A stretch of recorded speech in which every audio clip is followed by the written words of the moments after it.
Hey guys, how you doing? I am Jay Fitzloff, producer at Darksiders 2, and this is your community Q&A session.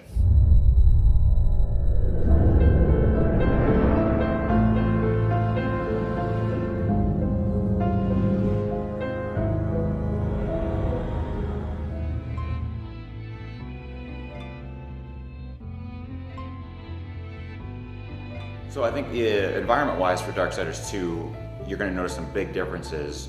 We've created a lot bigger game, so the environments are on a much grander scale.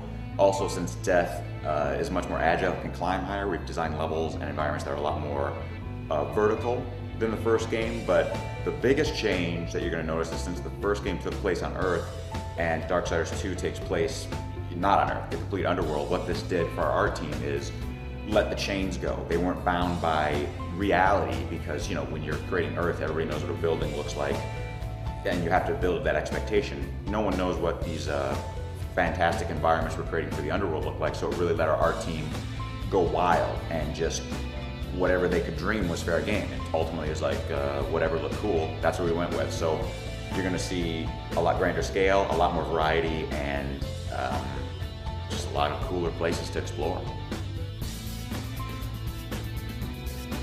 You're going to learn more about the Horseman's race and the status of Heaven and Hell in Darksiders 2, actually. The race that War and Death are a part of, the Nephilim, that's a big story point in Darksiders 2. I'm trying to keep it kind of vague. I can't tell you too much, but trust me, like, you'll get very deep into the Horseman's history, their race, what happened, and the state of the union within Heaven and Hell with Darksiders 2. Well, I can't spoil that because I don't want to ruin the story for anybody or ruin any surprises. The only thing I'll say on that is that, you know, Darksiders 1 and Darksiders 2 take place along the same timelines, so you don't have to play the first game to have fun with Darksiders 2, but if you have played the first game, there's certain crossover points where you'll kind of have these aha moments with people or places that are a callback to the first game.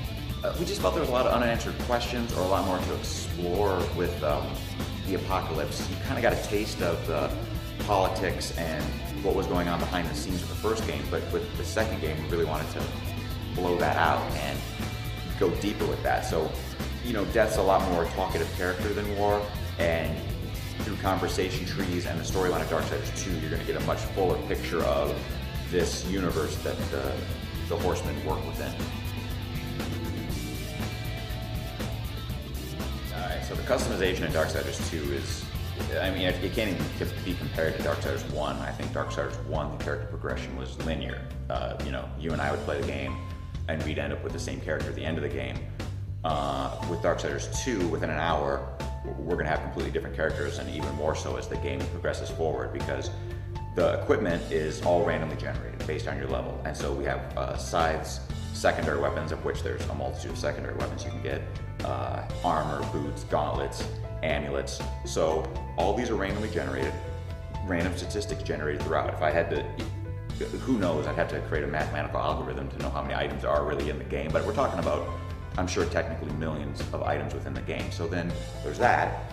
On top of that, when you go up a level, we have our skill trees. Every level you get a skill point to spend. You can put up to 3 points into a skill, but by design, you can't have all the skills in the game by the time you finish. You know, there's that many skills in the game, so you have to make a choice there. Also, in towns, that's where you buy new moves for your scythes and your secondary weapons, and that's another choice too that people are gonna make. So I think it'll be really interesting to see directions that people go, and I think it'll really become a conversation point. You know, just kind of like any game where you can create your own character and go in different directions, asking like, hey, you know, what direction you got? I kind of went heavy weapon, but I kept my spells in the necromancer area and chose armor that would pump up my spell abilities. Oh, that's interesting. I did more light weapons and fast attacks and really focused on teleport slashing his ability. So there's a huge variety in character design for Darksiders 2. It's kind of a variation on that. I mean, technically, War was given Death's Scythe, and we don't want to retrofit that universe. So what actually happens is we figure, you know, Death has an arsenal of sights. I mean, he's Death, why wouldn't he? So you'll see he uses dual sights throughout the game, and that's kind of his main go-to weapon, but there's a loot system now, so there's always new weapons, not just sights, but weapons and armor being dropped. So as a character, you'll always be trading out your sights for different upgraded versions as you play throughout the game. And then, but yes, in his Reaper form, Death does have his single go-to scythe, and Death's Reaper form is akin to War's Wrath form from the first game. I'll answer that in two parts. So what are we offering in terms of replayability? Kind of that question about the customization of Death. Obviously there's reason to go and play again because you're going to be able to find new loot, create a different character, go in a different direction.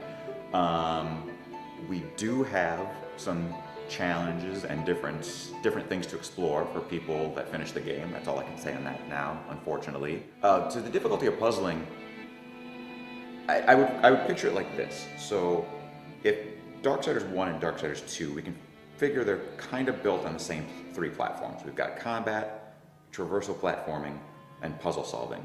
If you were to break down between those three what percentage the breakdown is on Darksiders 1, it'd be about the same percentage for Darksiders 2. But here's the key.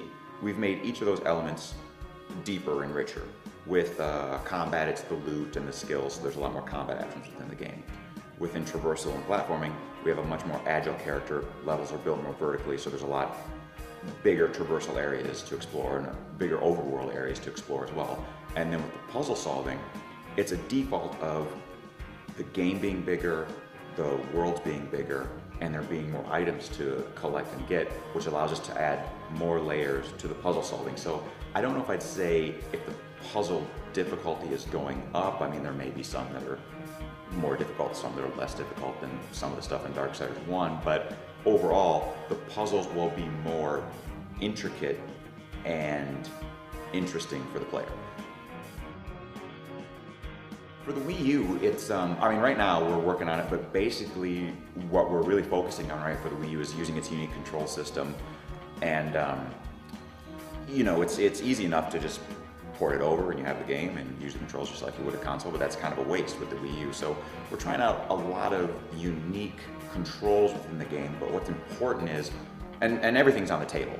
Any ideas is not a dumb idea because there are no Wii U games, so we're kind of, you know, blazing the trail here with what we're going to do, and it's really exciting. But what's important to us is whatever we integrate into the control scheme or however we use the tablet, we want to make sure it feels cool and it feels integral to the game, and it's not just, you know, you just do something because you can. When you do something, you want to make it feel better, as good or better than you would get from a standard controller, and that's where we're at with the Wii U version. Let's see, my favorite character from the Darksiders series? It's probably Vulgrim. I just like that shady little dude always popping up and trying to sell you stuff, and his voice too. Every time when he pops out, it just kills me every time. So I'm a Vulgrim fan.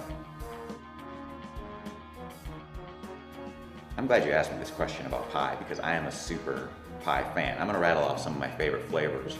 A lot of people will tell you pumpkin, and that's fine, but my favorite flavor of all time is sour cream raisin meringue. That sounds horrible, and I had it at a restaurant one time. It's delicious. You come over to my house, I'll make it for you sometime. It's incredible. My backup favorite would be pecan pie, and once in a while, I try to make I don't know, I'd call it like a pie melange, where you just mix different flavors. It always turns out horrible, but, you know, come Thanksgiving, I'm always willing to take an adventure on a different flavor.